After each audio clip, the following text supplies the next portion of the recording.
Ketua Majelis Tinggi Partai Demokrat, Susilo Bambang Yudhoyono mengaku bersyukur ditinggalkan Anies Baswedan dan Partai Nasdem. Ia merasa Tuhan menyelamatkannya melalui peristiwa ini. Ia mengaku peristiwa ini menandakan bahwa Tuhan tidak menyetujui Demokrat untuk mendukung atau bermitra dengan orang yang tidak jujur dan amanah.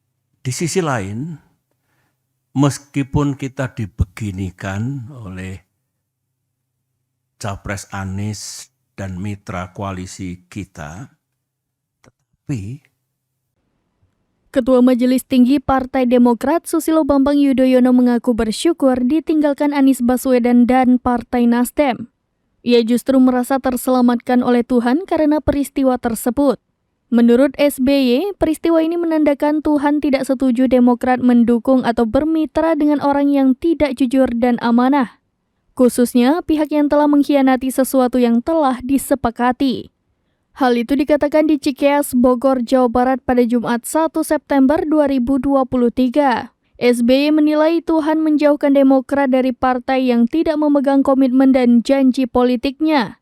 Ia pun mengkritisi Anies yang tidak amanah meskipun belum memegang kekuasaan yang besar. di sisi lain, meskipun kita dibeginikan oleh Capres Anies dan mitra koalisi kita, tetapi sesungguhnya kita harus bersyukur.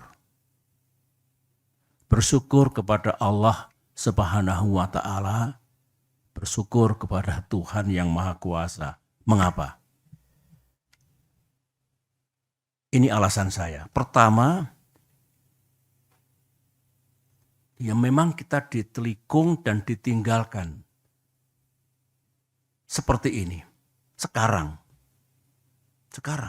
Bayangkan kalau ditelikungnya kita ini, ditinggalkannya kita ini, 1-2 hari sebelum batas pendaftaran ke KPU.